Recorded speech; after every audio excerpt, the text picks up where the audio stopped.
Bom, boa noite, pessoal.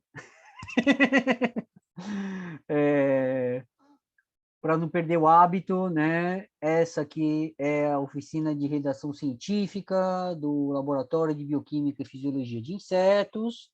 Eu sou o Fernando Genta, pesquisador titular do Instituto Oswaldo Cruz, e eu vou retomar as nossas discussões a partir do ponto que a gente parou na semana passada. Semana passada, a gente começou a conversar sobre revisões bibliográficas. Eu acho que, na verdade, a gente teve uma parada para discutir questões de plágio, de texto. Se eu não me engano, a gente teve uma sessão sobre isso 2 semanas atrás, né? Mas a ideia hoje é continuar essas discussões, né, sobre revisão bibliográfica. A gente já tinha elencado esses tópicos aqui. Eu vou passar por eles bem rapidinho, só para a gente retomar o fio da meada. A gente discutiu que uma fonte bibliográfica, que uma revisão bibliográfica é uma fonte secundária, ou seja, não tem dados originais, né? A gente parte da literatura. Os objetivos de uma revisão é você descrever, né, um campo do conhecimento e fazer uma reflexão, né? Isso é o que distingue uma boa revisão bibliográfica, é quando você propõe coisas a partir do conhecimento existente. Tá? Então, é importante ter isso em mente. E tem vários aqui motivos que justificam você fazer uma revisão, né? A gente discutiu, né? Em alguns casos, você tem realmente uma lacuna, em outros casos, você precisa até revisitar, né, aquele tópico de tempos em tempos, ou então você apresenta, né, ideias novas a partir, né, do que se sabe de um determinado assunto. Também pode ser usado, né, com o objetivo, né, de você criar um material que introduza as pessoas a um determinado tema, né? E a partir desses tópicos que a gente discutiu, né, bastante detalhadamente numa vida passada, né, eu quero começar a discutir com vocês fontes de busca e critérios para você determinar o escopo da tua revisão. Então, antes da gente falar das fontes de busca, vamos colocar aqui um slidezinho, né? Eu acho que é importante a gente discutir um pouco isso.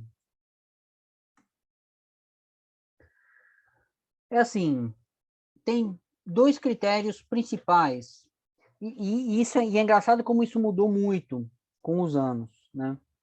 Quando eu era aluno de iniciação científica há 20 anos atrás, ou mais, né? Enfim, deixa para lá. Uns 30 anos. As revisões bibliográficas, elas eram... A gente não tinha tanto acesso a ferramentas de busca eletrônica. Existiam repositórios de literatura científica, físicos, então você tinha catálogos, né, da literatura científica com base nas principais revistas que ficavam na biblioteca. Então você tinha o Biological Abstracts, o Chemical Abstracts, que era tipo um resumão, né, uma enciclopédia de tudo que tinha saído naquele campo, considerando as principais revistas, num determinado ano, né? A gente fazia essa consulta física. Não era uma coisa muito ágil, nem muito perfeita. Então, as revisões, elas eram feitas muito em base do conhecimento acessível que você poderia ter como pesquisador, né? Geralmente, as pessoas que se davam ao esforço, né, ao trabalho de fazer uma revisão bibliográfica, porque elas tinham realmente um acompanhamento muito cuidadoso da literatura científica, daquele tema, e tinham condições, né, hábito, rotina, ferramentas para organizar esse conhecimento. Então, era uma época em que os artigos eram todos em papel, você tinha que arquivar eles realmente em arquivos físicos, né? Ou em pastas, ou seja lá o que for. Então, realmente, exigia um trabalho de sistematização e organização muito grande, tá? Fisicamente. Hoje em dia, isso mudou radicalmente. Hoje em dia, é extremamente fácil, a partir das ferramentas de busca eletrônica, você ter acesso a centenas de milhares de artigos, levantar milhares de artigos de um determinado tema, classificar, selecionar, organizar eles de acordo com os critérios que você tiver em mente. Tá? Isso fez com que surgisse uma necessidade e um campo. Eu não vou entrar muito a fundo nisso, porque não é a minha especialidade, né? Mas eu percebo essa necessidade e reconheço esse fenômeno de você fazer revisões sistemáticas. Ainda existe espaço para você fazer revisões não sistemáticas com base na literatura que você tem acesso, desde que isso seja representativo das coisas que a gente discutiu lá na frente: estado da arte, exposição de um conceito importante, apresentação de uma ideia. Então, nem toda revisão que vocês vão encontrar na literatura vai se apresentar como uma revisão sistemática, com critérios objetivos de escolha do material de análise, né, de classificação e até de abordagem, né, desse material. Tá? Então, é importante deixar isso claro. De qualquer maneira, não sistematicamente ou sistematicamente, existem critérios que são centrais para você fazer um desenho inicial da sua revisão bibliográfica e você definir o escopo. O primeiro critério, que é um pouco óbvio, né, é o tema. Então, por exemplo, eu posso querer fazer uma revisão o mais exaustiva possível do ponto de vista de cobertura de literatura, ou até historicamente, levantando a história daquele tema, até o início dele, se for o caso, né? Restringindo a minha revisão pelo tema. Então, vamos colocar aqui alguns exemplos. Sei lá, eu posso querer fazer uma revisão, isso é uma coisa que eu tenho discutido com alguns alunos, né? Eu acho que é a primeira vez que a Ellen participa de uma reunião dessas, então, que fique para o registro. A Lana também acho que ficou, eu não lembro, mas enfim. De qualquer maneira, essa oficina, ela é muito voltada para as práticas do laboratório. Então, não é o meu objetivo fazer um apanhado o mais geral possível. Eu estou muito focado na nossa prática. Tá? Essa aqui é uma oficina prática para treinar os nossos alunos, né, nessas tarefas de escrita. Tá? Então, assim, de uma maneira geral, a gente escolhe um tema. Uma coisa que eu tenho feito com os meus alunos, por que eu fiz esse intervalo? Né? Porque eu tenho feito com os meus alunos, alguns deles, escolhas de temas, né? E falar, olha, vamos escolher um tema primeiro, né? Com base um pouco naqueles princípios que a gente discutiu antes, né? Já foi revisto na literatura? Tem alguma revisão muito recente? Ou está precisando realmente desse tipo de cobertura? É um tema sobre o qual a gente tem alguma coisa a mais a falar? E aí você escolhe o tema. Então, por exemplo, você pode escolher uma enzima. Falar, olha, tudo que se sabe a respeito de uma certa enzima. Vou colocar aqui, por exemplo, sacarase ou fucosidase, que é uma enzima que a Mayara está estudando e está escrevendo uma revisão sobre isso. Ou então, sei lá, a enzima que mora no meu coração, a beta 3-glucanase. Eu posso resolver escrever uma revisão, né, sobre beta 3-glucanases, né? Quando você faz esse tipo de escolha, é claro que você... Aí é uma questão, assim, de um pouco de bom senso. Não só em relação ao tamanho do material que você vai abordar, mas também em relação à propriedade. Né? Se você está querendo reunir uma certa informação para propor uma hipótese ou para demonstrar certas tendências, né? Às vezes você precisa ajustar um pouco esse recorte. Então, por exemplo, vou dar um exemplo bastante prático. Seria interessante fazer uma revisão sobre todas as beta-3-glucanases? Talvez seja, mas é um assunto absurdamente amplo. Então, se eu fosse escrever uma revisão hoje sobre beta-3-glucanases, eu restringiria um pouco mais. Eu pensaria, olha, vou falar sobre beta-3-glucanases de insetos, por exemplo. Ou eu posso escolher outro enfoque, beta-3-glucanases em biotecnologia, e assim por diante, né? A minha dica para vocês e isso é uma dica que vale inclusive para os outros tipos de artigos que a gente vem discutindo, tentem se familiarizar com o tipo de produção bibliográfica que é produzido hoje. Tá? Quem está escrevendo revisão, dá uma olhadinha nas revisões que estão saindo na nossa área. Sabe? Eu vou mostrar como fazer isso de uma maneira bastante simples, tá? Mas para vocês terem ideia, olha, do que é razoável ou não, né?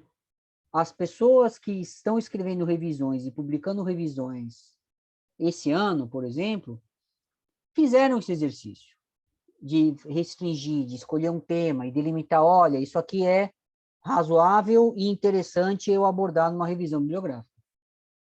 Tá bom? Se tiverem qualquer dúvida, me interrompam, tá? Porque eu não consigo ver vocês. Então, a Jennifer está acostumada, Ellen e a Lana eu já estou avisando. Bom,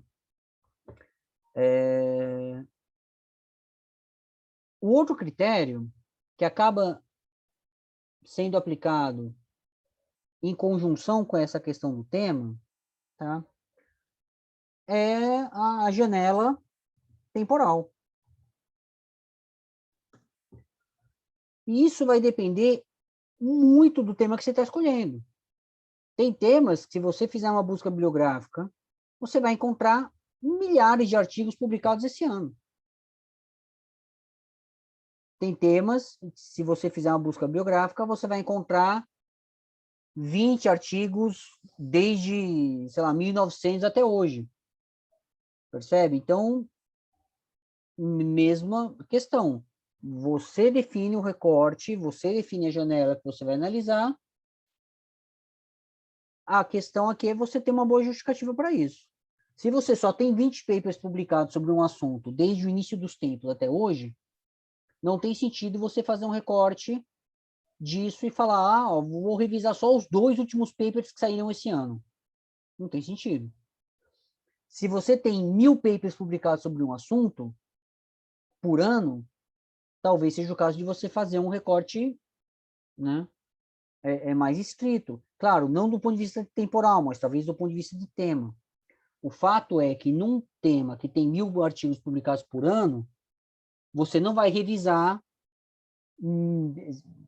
100 mil artigos, 50 mil artigos, 20 mil artigos. Isso não é razoável, tá? Não é nem factível. Talvez com o advento de inteligência artificial isso seja, mas é humanamente, né, pouco factível, né? Uma estratégia que as pessoas usam às vezes, então deixa eu colocar aqui essas situações. Então, pode colocar desde o início ou um determinado período. Pode ser um ano, 5 anos, 10 anos, quem sabe, né? Mas aí é importante a gente, assim, tem 2 ideias que é importante destacar nesse ponto. A primeira ideia, tá? Eu vou até mudar de parágrafo aqui, que é um pouco uma discussão que a gente já teve sobre aquela questão das fontes primárias e fontes secundárias, né? Você tem razões diferentes e pesos diferentes para você revisar, olhar ou ir atrás de artigos muito recentes, os mais novos possíveis, ou muito antigos. Então, se você faz uma janela temporal, e às vezes as pessoas misturam essas coisas, tá? Então, por exemplo, se a gente vai olhar os artigos mais recentes, qual que é o contexto disso? É você atualizar. É uma atualização do tema. Imaginando um tema que tem muitas publicações, publica-se muito naquilo, e você está querendo discutir as novidades daquele campo. Nesse contexto, é comum, né, ter Covid, por exemplo. Tem revisões sobre Covid que estão saindo agora, que pegam os últimos 6 meses, os últimos 3 meses, né? Revisões sobre estudos clínicos ou fazendo análise de metadados e assim por diante, que é diferente de uma revisão, mas enfim. Né? Isso varia muito. Em temas mais comuns, né, pandemias à parte, uma coisa que às vezes as pessoas fazem é delimitar a janela temporal da última revisão que foi publicada sobre aquele tema até hoje. Pensando, olha, a última revisão que tenha sido muito importante, que tenha sido muito sólida, que tenha sido publicada numa revista que todo mundo tem acesso, ou seja, é de se supor que qualquer especialista que trabalhe com aquele tema, muito provavelmente teve contato com aquela revisão.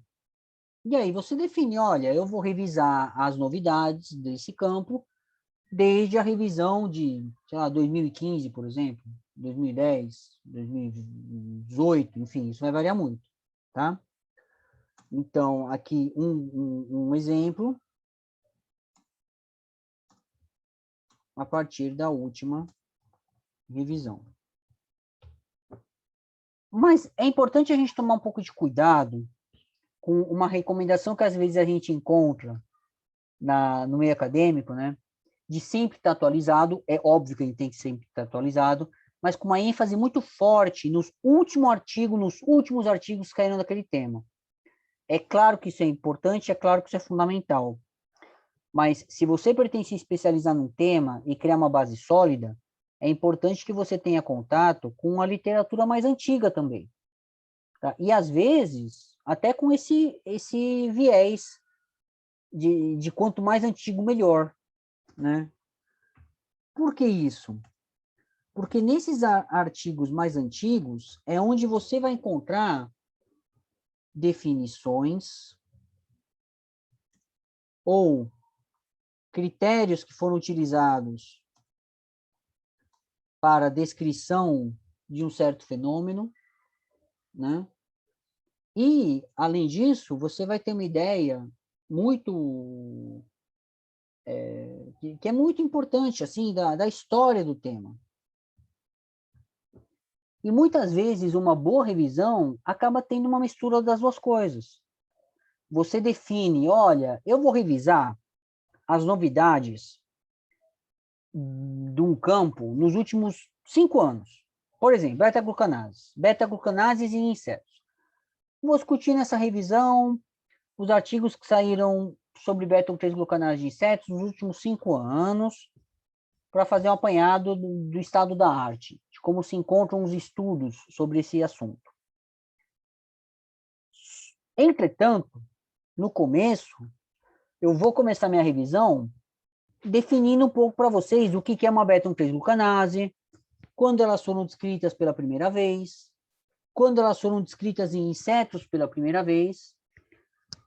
Nesse caso, eu vou recorrer a artigos muito antigos, mas sem obrigação de fazer a cobertura total e ampla daquele período de tempo. Então, é muito comum em revisões vocês encontrarem, né, essas duas situações. Pessoas, por exemplo, vou fazer uma revisão sobre doença de Chagas nos últimos 10 anos. Posso começar minha revisão definindo a doença de Chagas e falando, olha, ela foi descoberta em 1909 por um cientista brasileiro, etc. e tal. Vou citar um artigo de 1909. Mesmo que o foco da minha revisão seja, olha, quais são as últimas novidades nessa doença? Eu vou gastar um parágrafo da minha revisão, ou um trecho da minha revisão, falando sobre coisas muito antigas. Como introdução, né, como apresentação do tema. Enfim, antes da gente começar a discutir a estrutura de uma revisão, Vamos conversar um pouquinho sobre fontes e buscas bibliográficas, tá? Que acabam sendo, né, o material que você vai usar para escrever a sua revisão. É o teu dado, né? No laboratório, a gente usa principalmente duas fontes bibliográficas, mas eu vou apresentar 4 para vocês, porque tem duas que eu acho que vale a pena comentar. Mas as fontes que a gente mais usa são o PubMed, o Web of Science, e eu acho que a gente também tem que comentar o Google Scholar e o Cielo, tá? Existem dezenas de outras, né, bases de dados bibliográficos, tá?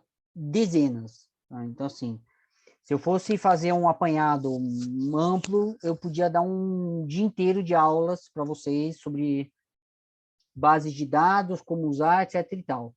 Não é o meu objetivo. O objetivo é mostrar quais que a gente usa com mais frequência, como é que elas funcionam e como você pode fazer bom proveito de algumas ferramentas que elas têm. Tá? Então, vamos começar. Aqui, só para começar, uma diferença básica: o PubMed é aberto, não precisa pagar. O Web of Science é pago, mas a CAPES tem uma assinatura. Em todo mundo que trabalhe numa instituição de ensino ou pesquisa brasileira tem acesso ao portal CAPES. É o caso da Fiocruz e de qualquer pessoa que trabalhe para a Fiocruz. Tá? Caso vocês não tenham acesso, vocês têm que me avisar, que aí eu peço para vocês uma senha. Tá? O Google Scholar também é aberto, provavelmente vocês já usaram no trabalho da faculdade, e o Cielo também é aberto.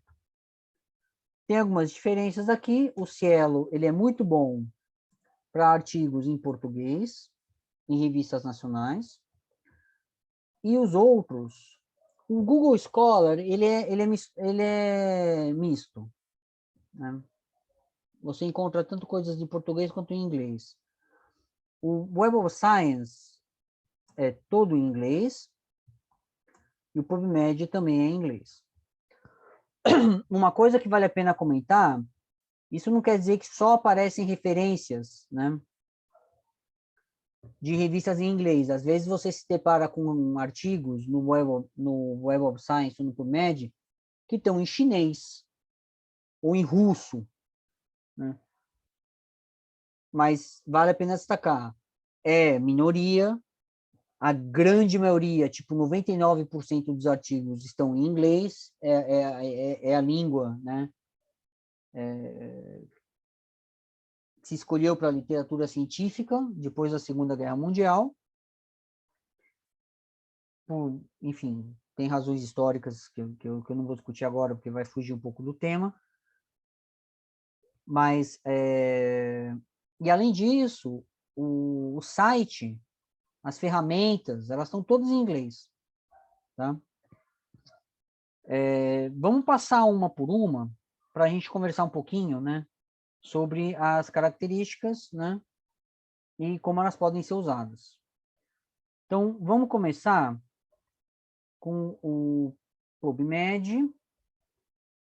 Peraí. Aqui. O PubMed, você acha botando no Google. Se escrever PubMed no Google, o primeiro link vai ser o próprio link, né, da base de dados. É uma biblioteca que ela é patrocinada, né, pelo governo norte-americano, né? Então, aqui, né, associada na National Library of Medicine, National Center for Biotechnology Information, National Institutes of Health, né? Isso é tudo dos Estados Unidos, tá? E a cara do PubMed mudou muito nos últimos anos. Eles deram uma mexida geral no site, né? Tem algumas coisas que eu gostei, outras que não, mas enfim, vamos trabalhar com o que a gente tem hoje. Então, ele tem uma interface inicial muito simples, uma caixinha, né, de busca, e você coloca aqui uma palavra-chave, ou um autor, ou o nome de uma revista. E aqui a gente já começa, e isso conversa com o que você pensou em termos de escopo de revisão. E aqui é fundamental que você... E é engraçado, para você fazer uma revisão de um determinado assunto, você já tem que ter um certo conhecimento a respeito do tema, muitas vezes muito profundo, né? Então, acaba sendo uma atividade meio, né, cíclica, mas, de qualquer maneira, o sucesso que você vai ter na tua busca bibliográfica depende absurdamente da qualidade dos termos que você coloca.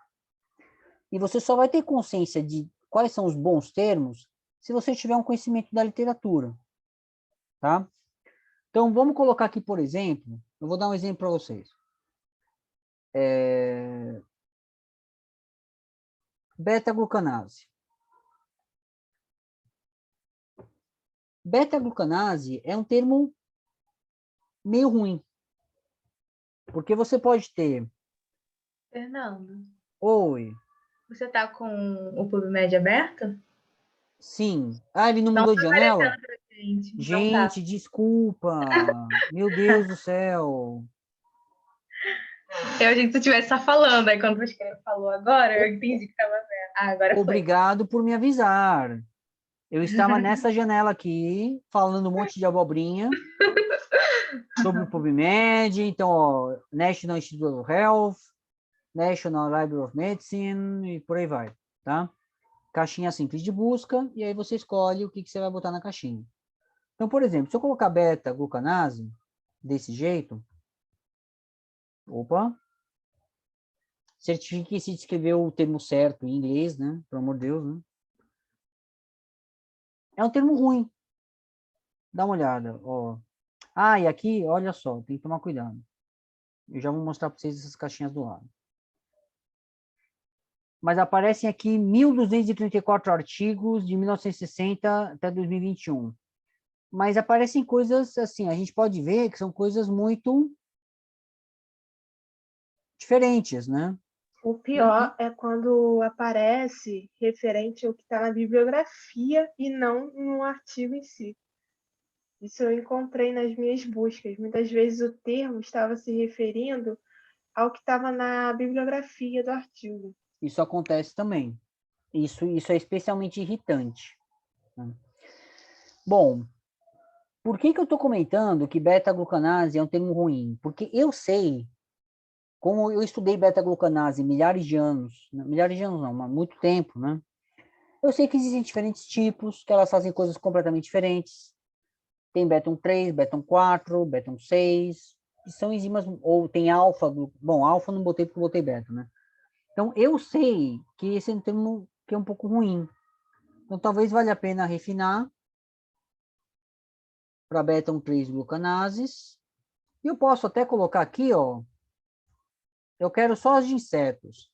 E aí vocês precisam se acostumar com os termos de busca, tá? Eles variam um pouco, às vezes, de base de dados para base de dados, mas a grande maioria dos mais comuns é igual. Então, END vai me dizer quais são os papers que são de beta-glucanases e de insetos, tá?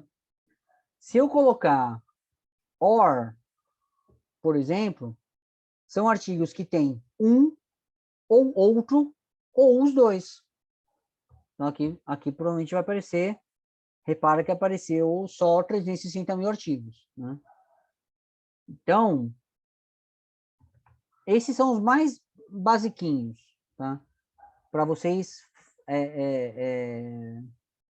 terem composições de palavras-chave. E muitas vezes você vai refinando e definindo o escopo da tua revisão com base nos resultados que você tem de busca, usando diferentes palavras-chave, tá? Mas tem que tomar muito cuidado. Às vezes a palavra-chave, uma palavra-chave dessas não ainda mais quando é em bioquímica, você tem termos que são super específicos, que às vezes tem uma grafia diferente.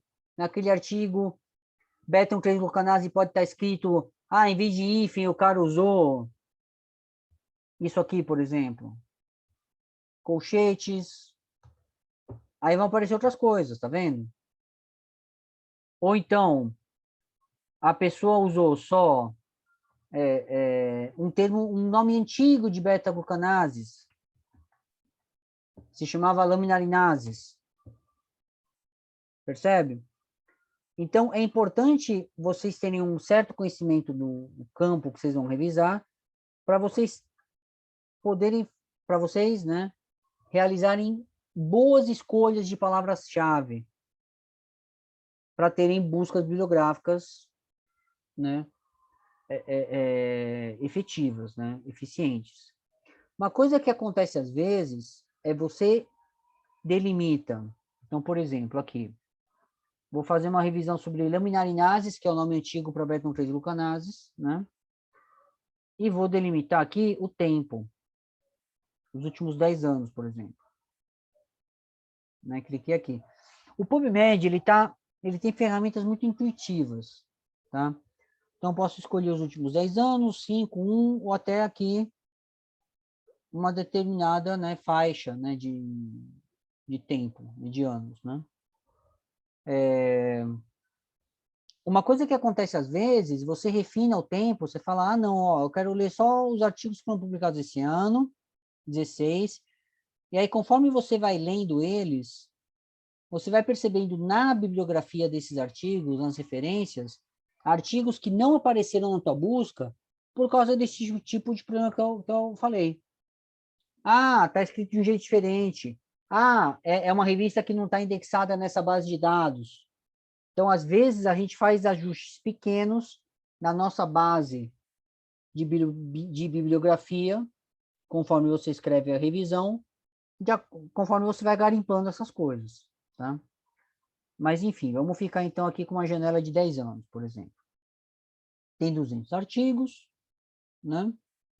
Aí, seria interessante, eu posso até tentar compor, deixa eu ver se vai funcionar, porque eu não sei como é que está o site agora, mas a gente consegue usar, não, peraí, ferramentas matemáticas de conjunto para as buscas. Então, eu quero artigos que sejam de laminarinase ou beta-1,3-glucanase e que sejam de insetos. Então, aqui mudou um pouquinho meu resultado. Então, eu consegui juntar. Percebam que o número aumentou de 201 para 229, ou seja, tem uma sobreposição grande entre esses temas, entre essas palavras-chave. Eu consegui aumentar só um pouquinho, porque deve ter alguns artigos que estão com beta-1,3-glucanase, mas que não tem em nenhum lugar a palavra laminarinase. Ok? Uma coisa que vale a pena comentar também do PubMed é que ele te permite... Deixa eu ver se... Tá. Então, vamos imaginar, ó, eu tenho aqui... Não, ele não apagou isso aqui, né? Como é que eu tiro isso aqui?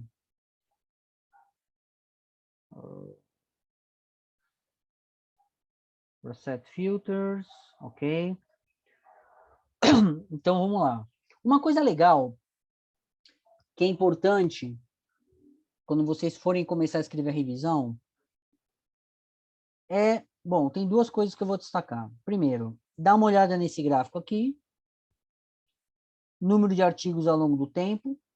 Então, isso indica o quê? Nesse caso, nesse meu exemplo, olha, teve um boom de interesse aqui nos anos 2000, e esse assunto teve um pico aqui e ele deu uma estagnada, ou diminuída. O interesse nessas enzimas em insetos deu uma caída a partir, enfim, de 2015, 2014, tá?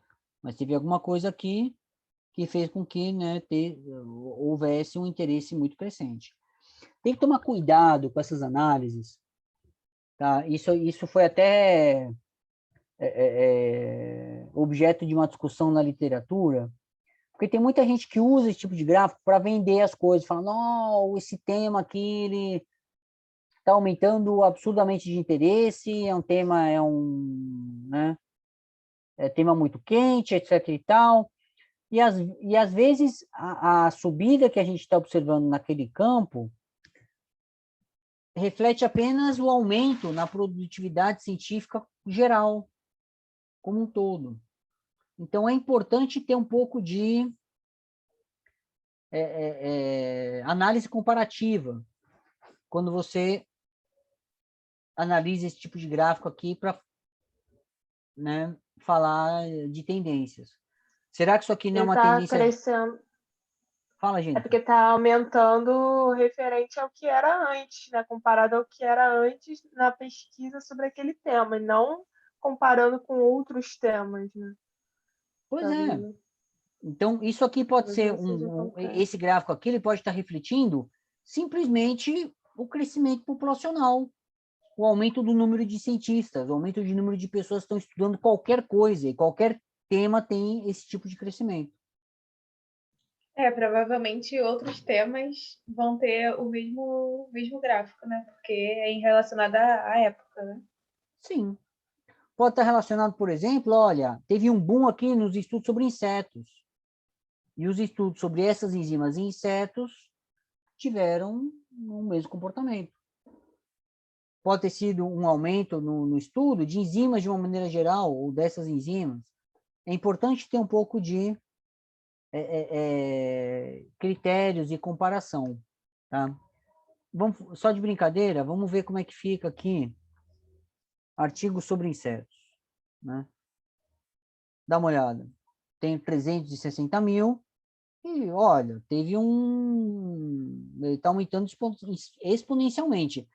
Já tem uma diferença quando a gente olha beta-3-glucanase de insetos, porque beta-3-glucanase de insetos teve um aumento nos anos 2000 e depois parou.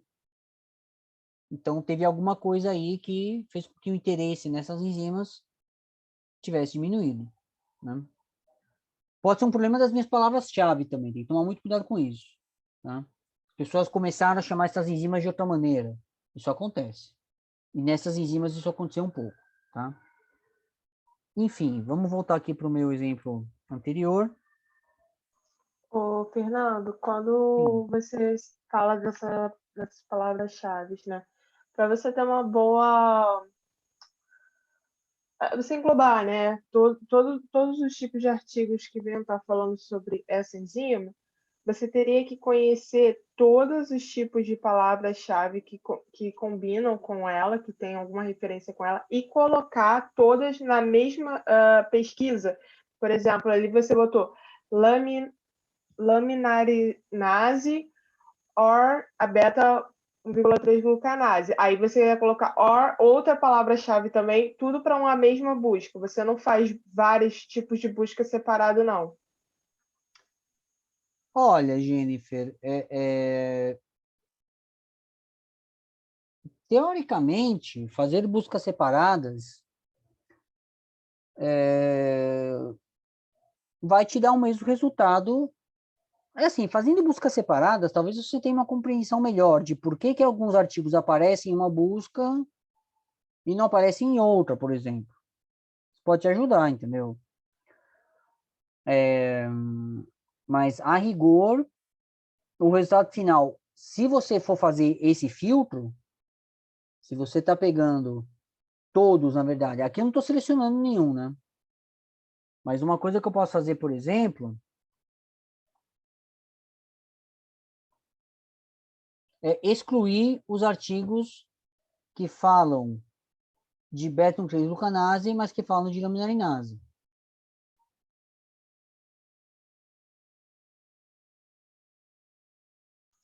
Então a melhor palavra seria o and, né? Que aí você inclui tanto. Sim, É, os agora dois, entendi.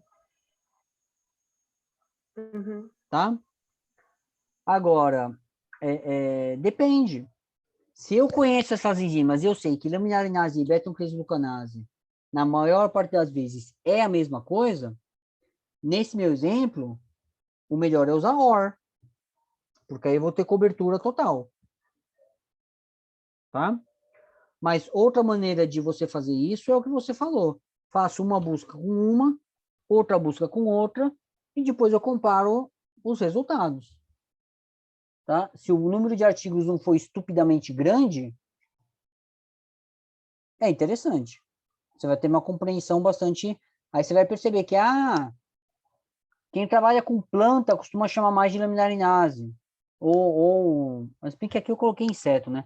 É que vai ter papers que falam de inseto-planta, etc. O inseto, ele tá lá, mas não é um artigo sobre o inseto, né? É um artigo sobre a interação de inseto-planta e o papel da beta-3-glucanase como enzima de defesa da planta e não do inseto. Então, aí vem aquele alerta. Não necessariamente tudo que aparece com a sua palavra-chave é relevante. Um pouco, você deu um exemplo, às vezes aparece porque está na bibliografia daquele artigo.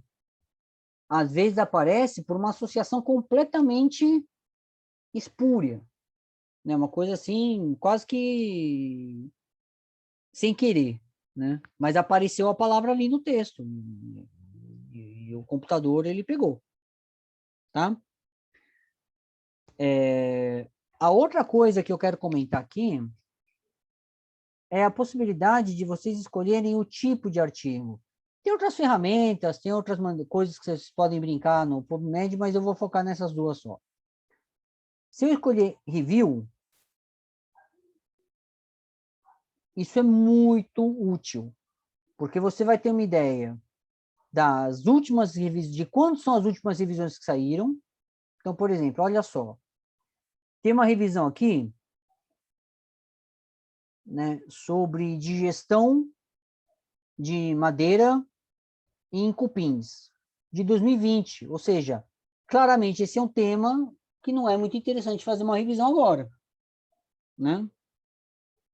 Aqui, por exemplo, olha, tem uma revisão sobre celulases e hemicelulases, né? Em invertebrados com diferentes tipos de dieta, que saiu em 2019. Então, dependendo da profundidade dessa revisão, da qualidade, provavelmente deve ser boa, porque essa aqui é uma revista boa e esse cara, ele tem publicado coisas interessantes, né? Não, é uma revisão boa, tá?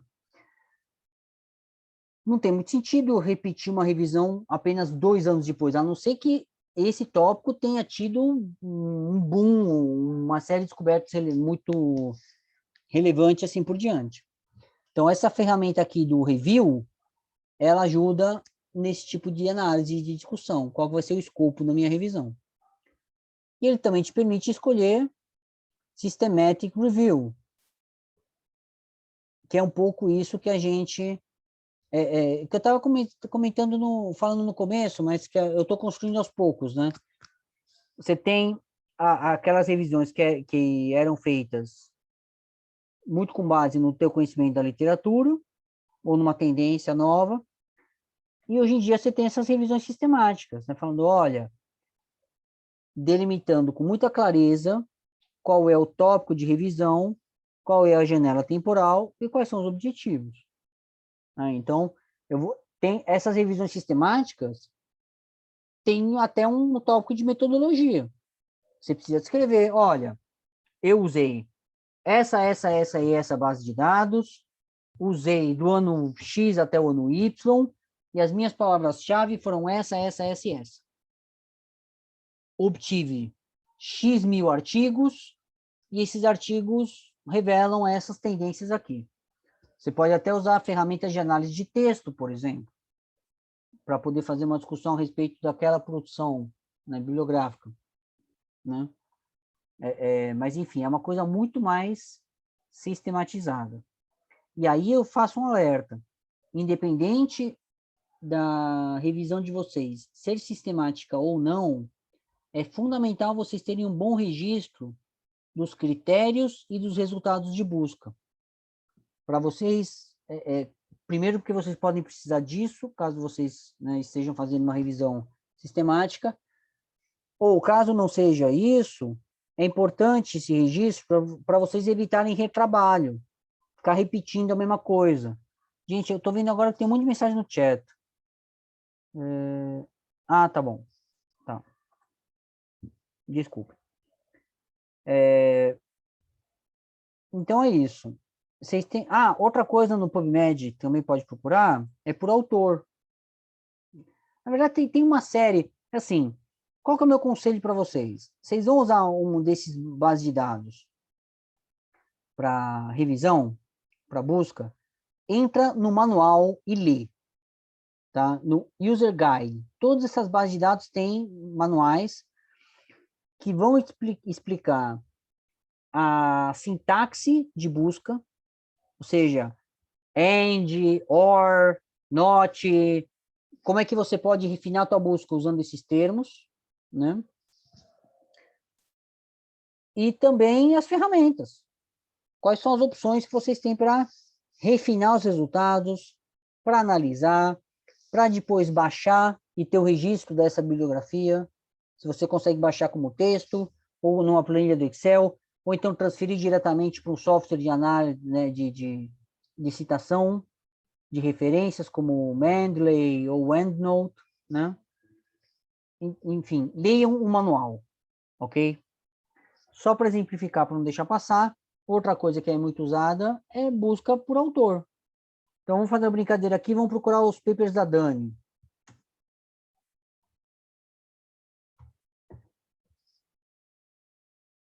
Ah, peraí. É que aqui tá... Não, peraí. Clear... Reset filters. Então, eu sei que a Dani é Daniele Pereira de Castro. O nome que se usa nas buscas é o nome mais comum em citações bibliográficas, que é o sobrenome seguido das iniciais. Então, aqui é Castro DP. Então, tem 40 artigos. Aí tem que tomar um pouco de cuidado, porque muitas vezes tem homônimos. Então, por exemplo, a Dani não trabalha com apneia e hipotonia, né, em bebês, certo? Então, isso aqui esse DP Castro aqui é outra pessoa, não é a Dani, né? Tem maneiras da gente resolver isso, mas eu vou entrar nesse nível de detalhe depois. Agora, acho que não é o caso. A gente, por exemplo, aqui também, né? Isso aqui não é da Dani, do nosso lab, é uma pessoa que se chama DP Castro, que trabalha com, né, sapos da caatinga, né? Mas tem papers aqui que a gente percebe que são da Dani, Rodnius, né, imunidade em Rodnius, e assim vai por diante, né? Rodnius resolve bastante, eu posso colocar aqui, olha, Andy Rodnius. É que a Dani tem papers que não são em Rodnius, né? Então isso aí vai tirar algumas coisas, mas agora a gente, teoricamente, só deve ter papers da nossa Dani, né? E é o que está acontecendo aqui. Só tem paper que é da Dani mesmo, tá? Bom, além das buscas por tema e por autor, bom, tem outras ferramentas. Se vocês forem usar o PubMed, eu sugiro que vocês leiam o manual, tá? A outra ferramenta que a gente usa é o Web of Science.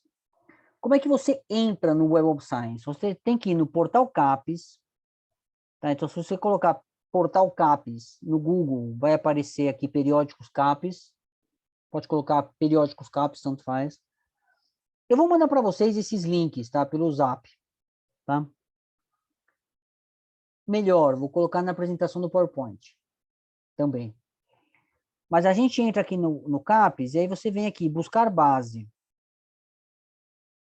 E aí você coloca, ó, Easy tá aqui porque é a que eu mais uso. Então, aí aparece aqui Web of Science. Por que é Easy? Porque é Institute for Scientific Information. Era a empresa, o nome da empresa que criou essa base, o Web of Science.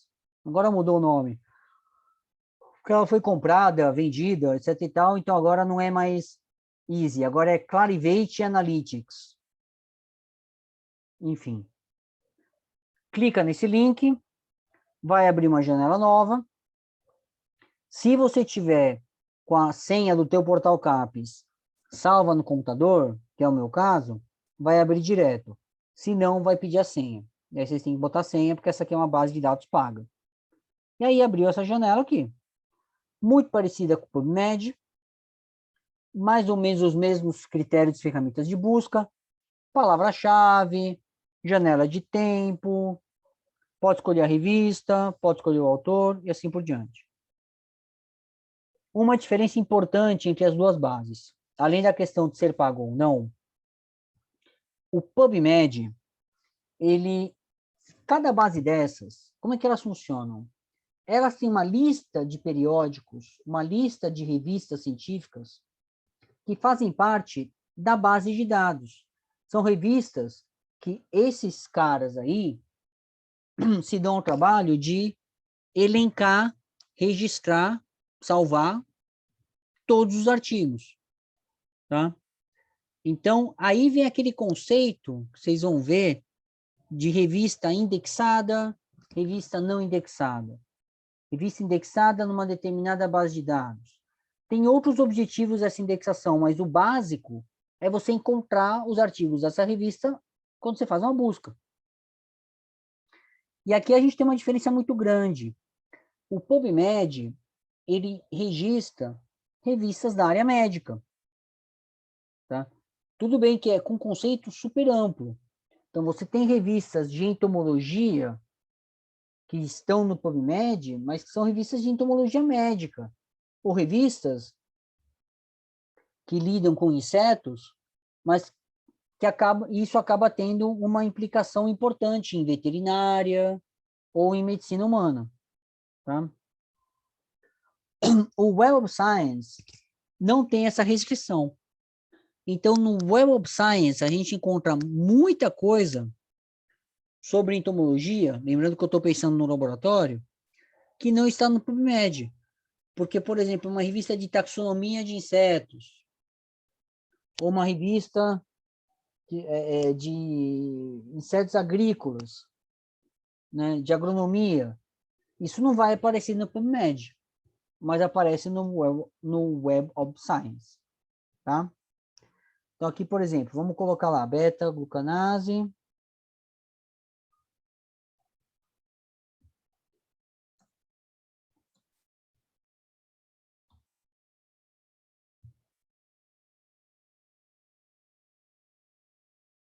Vamos ver o que aparece. No PubMed tinha aparecido uns 200, né? Bom, aqui apareceram só 70. Aí tem que ver por quê. E aí não tem jeito. Tem que chafurdar e entender.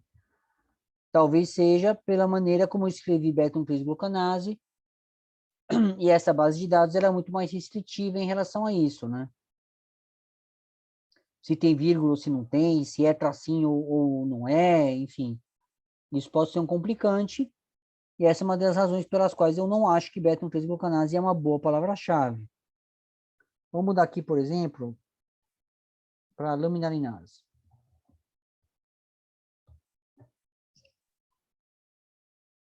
Nossa, piorou mais ainda. Gente do céu. Gente, que coisa doida.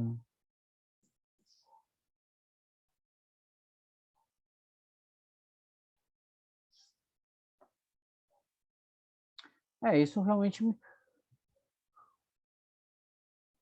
me surpreendeu, mas aí é o caso de tentar entender por que isso está acontecendo olhando os artigos. Eu acho que eu não vou fazer isso aqui agora, tá? Mas, enfim, só para ilustrar a outra busca, vamos procurar artigos da Dani, e aqui você tem que selecionar autor. O Web of Science exige que você faça isso. Se você não fizer isso, o PubMed não pediu isso. Eu coloquei lá um termo que é o nome de autor, ele entendeu que é o autor que eu estou procurando e já cuspiu o resultado. Aqui, se eu não fizer isso, se eu deixar, por exemplo, o tópico e procurar Castro DP, ele não achou papers da Dani, ele achou papers sobre Fidel Castro, Américo Castro, sei lá, coisas tipo nada a ver, entendeu? Tá? Não sei, nem sei se aqui, eu acho que não é Fidel não, deve ser esse Américo Castro mesmo, tá? Enfim, aqui precisa realmente colocar, estou procurando um autor. aí, teoricamente, vão aparecer os papers da Dani e o dos homônimos, né? Tem o Douglas Pereira Castro, que trabalha com Covid, e, né? O nome dele é DP Castro, né? Aqui também, olha, tem um Dollars Picastro, enfim. E vai ter outros também. Mas olha a nossa Dani aqui. O Easy, ele te permite você clicar no nome do autor, para já dar uma limpada, né? Nesses homônimos, né? E de uma maneira mais fácil, né? Mais ágil. Mas, ó, aparece aqui e tem, ó, ela tem 23 artigos que estão no Web of Science. Ok? Essa pesquisa por autor, eu não poderia simplesmente botar o nome dela todo, tipo Castro, vírgula, Daniele Pereira, em vez de a abreviação, porque aí ia Eu, dar um nome mais certo, né? Ia direto pro nome dela. ó, pesquisa por nome. Nessa base aqui, ele tem esse formato. Iniciais do nome e do nome do meio, tá?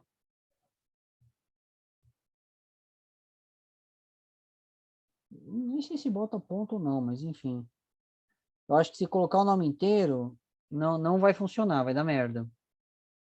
Mas ó, aqui, ó, 13 autores de DP Castro, e aí você pode clicar nela, tá? Vamos testar essa tua ideia. Deixa eu ir bem no começo aqui.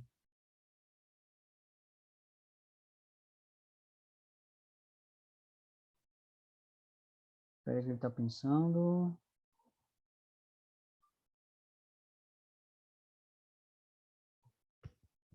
Gente, o que foi? Então, a tua sugestão é colocar assim, Jennifer? É isso? Isso, com a vírgulazinha ali depois do Castro, igual estava aparecendo pro nome dela quando estava aberto, né? Não deu certo. Apareceram só dois. E só apareceu porque apareceu aqui, né? Porque o nome dela tá inteiro aqui na citação, né? Daniele Pereira. Aqui também deve estar assim. Aí ele só encontra o artigo que está aberto, o nome dela, né? Não tem isso. Isso. Então tem que Porque nem ser. todo artigo vai abrir, tá? Não. Então aí nesse caso tem que ser sobrenome e iniciais. Tá bom? Certo? Fernando, essa plataforma permite usar AND e OR também ou não, né? Permite? Permite? Sim. Aí você tem que ir. Deve ter um lugar aqui. Deixa eu ver. Bom, ajuda, né? Mas tem um manualzinho dos termos em algum lugar aqui. Tem que fuçar. Mas eu tenho com certeza que é nesse ajuda, tá? Aqui eu não consigo ver direito porque eu tô com o negócio do zoom em cima, mas enfim. Os termos mais básicos costumam ser os mesmos, tá, Ellen? Tudo bem? Sim, é que eu fiquei na dúvida, porque como essa restringe por autor ou título, eu achei que não desse. Entendi. Vamos testar, vamos colocar aqui, ó.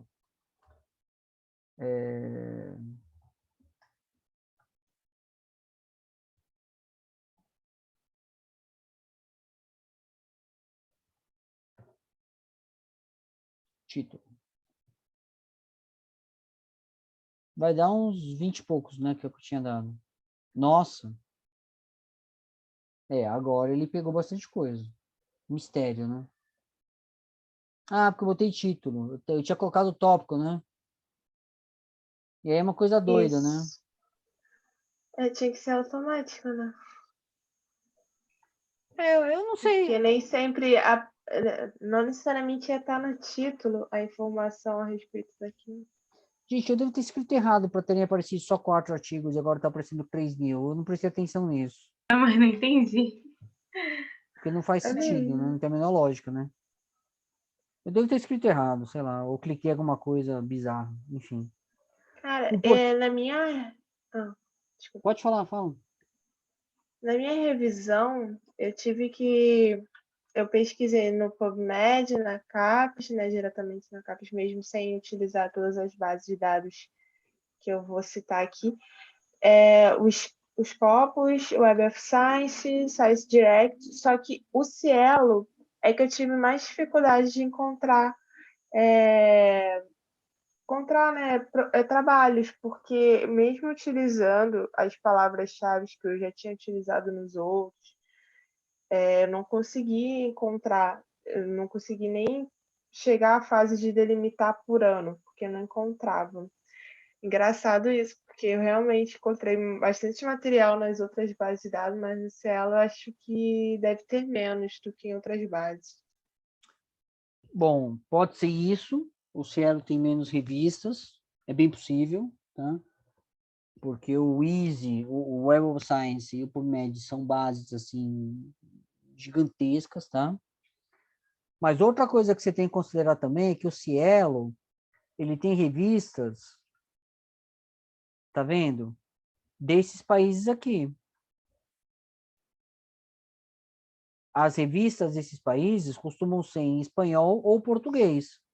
Se as suas palavras-chave são em inglês, você pode estar pegando pouca coisa por causa disso. Tá? Nossa, faz muito sentido agora. Então, assim, o Cielo é uma base boa para encontrar revistas brasileiras, nacionais ou latino-americanas, etc e tal. Sim, eu fui no automático do inglês, fui Pois é, botando no inglês. a palavra-chave tem que estar em português. Ai, nossa, então deve ser isso mesmo. Bom, então faz o teste e depois você conta pra gente na aula que vem se a sua vida mudou, ok? Ou não, né? Ok. Aí Mas vou aí, olha testar hoje só, mesmo. olha só, Jennifer, eu vou ressaltar o que eu falei no começo, tá? É importante, se você está fazendo uma revisão sistemática, é muito importante que você tenha o registro dessas buscas e tenha a, condições de descrever com objetividade quais são os critérios. Então, e um dos critérios pode ser isso, falar, olha, foram analisados as revistas em inglês de tal ano a tal ano, ou em português e espanhol, ou você pode até dar diretamente a base de dados e o termo de busca. Olha, foi usado esse termo de Sim, foi busca, o que eu fiz. perfeito. Na Eu base de botei, dados, eu citei as bases de dados que eu utilizei e coloquei todos os termos de buscas que eu utilizei pelo período, todos os critérios, né, de filtragem de material. uhum, Aí, isso foi para montagem da minha planilha. Depois, que é a parte que eu estou fazendo agora com a Dani, que é a parte de refinar o que vai como resultado, né, para a gente fazer aquela. Para gerar alguns gráficos, né? Que é uhum, essa parte de pegar o que. Desse material que já foi filtrado, o que realmente é relevante, né?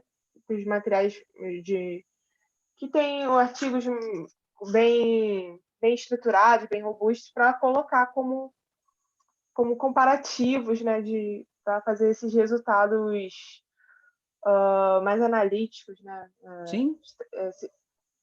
com essa outra parte.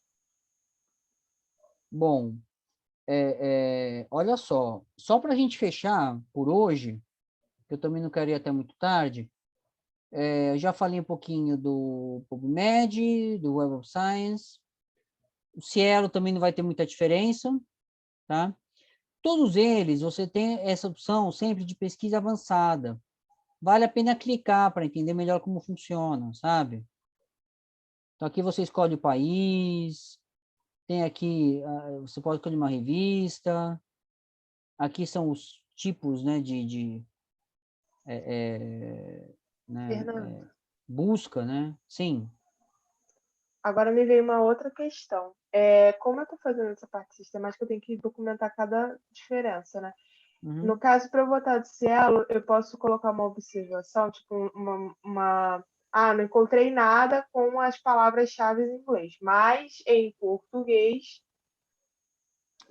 aí Você eu... pode, Você pode colocar isso se você quiser, mas nada impede que você simplesmente apresente, porque faz sentido. Fala, olha, critérios de busca, palavras-chave, ABC para o PubMed e XYZ em português, né, para o Cielo. Você não precisa nem explicar muito isso. As pessoas que trabalham no teu campo, ou com as pessoas que vão ler vão entender, entendeu? Entendi.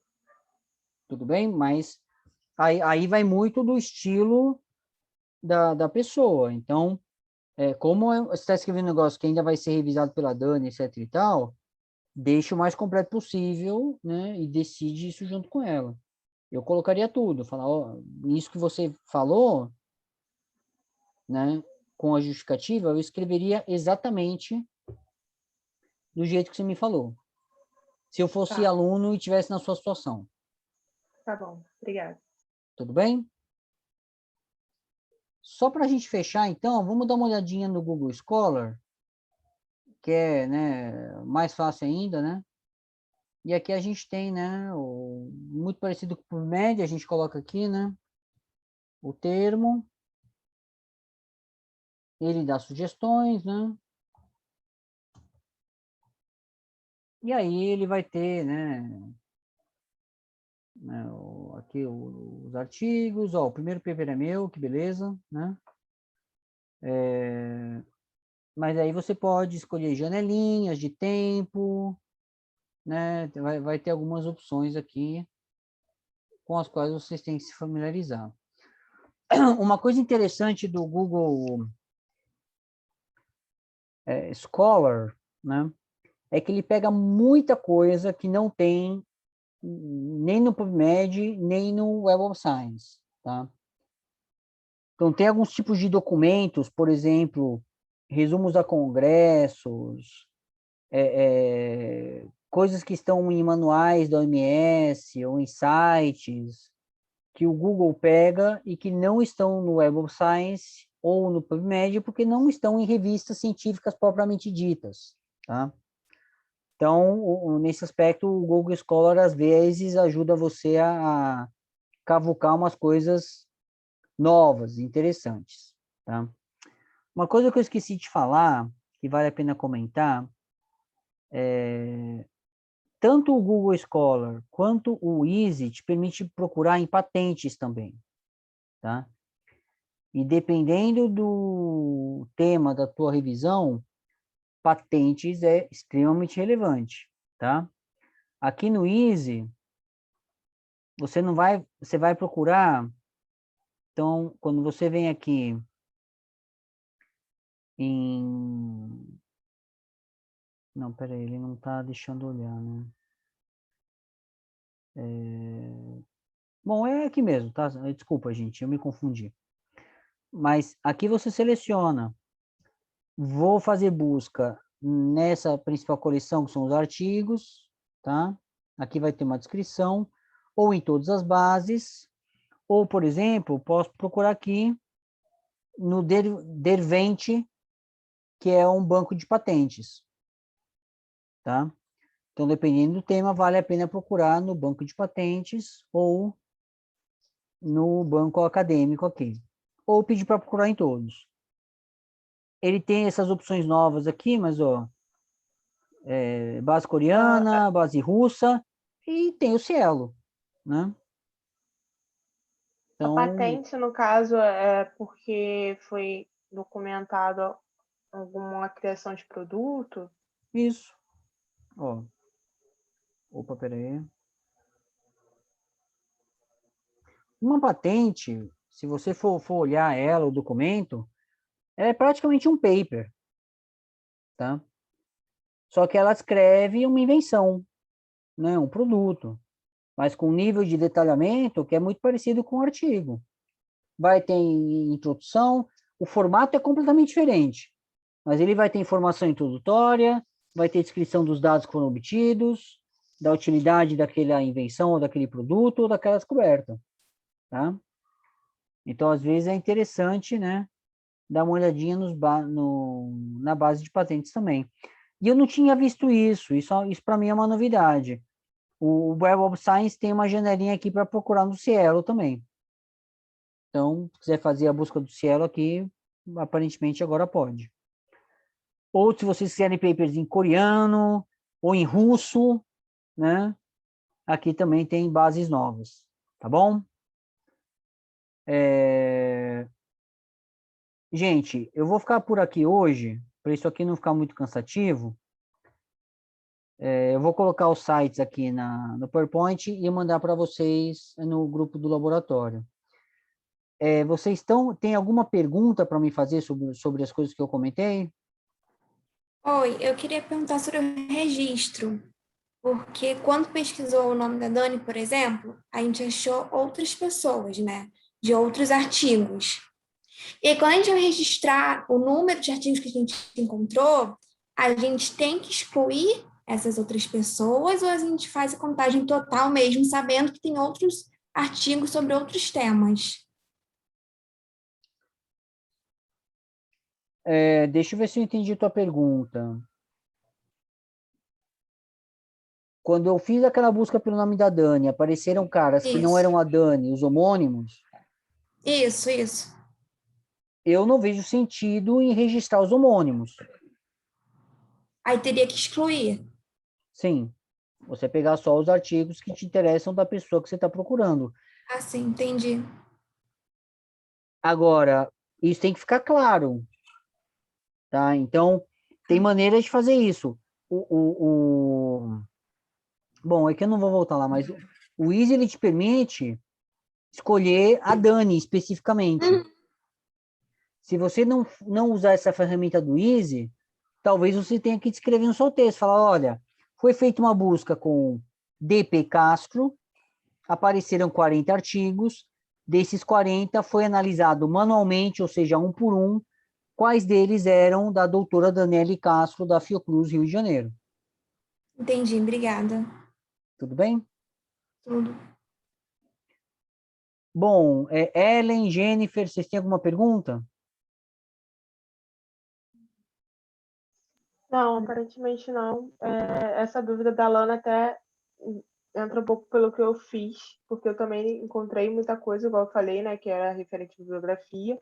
E na contagem de produção de coisas encontradas, eu botei o que eu encontrei de primeira, mas que depois de fazer essa exclusão, essa filtragem de material, né,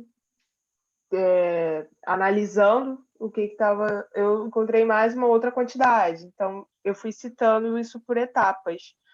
A primeira etapa, com os filtros e meio que utilizando só da primeira busca, e na segunda etapa, depois de eu analisar o conteúdo de cada artigo. Perfeito. Bom, Ellen, você tem alguma dúvida? Quer me perguntar alguma coisa? Não, tenho não. Tá ótimo. Aprendi bastante. Muito feliz. Que bom. Descobrindo em cima da hora o que era, nem sabia. Muito bem. Bom, gente, eu vou mandar, então, deixa eu parar de gravar. Eu vou mandar os links para vocês. Bom, vou encerrando aqui a gravação. Boa noite para quem está assistindo, né? Estou aqui no YouTube, né? Boa noite.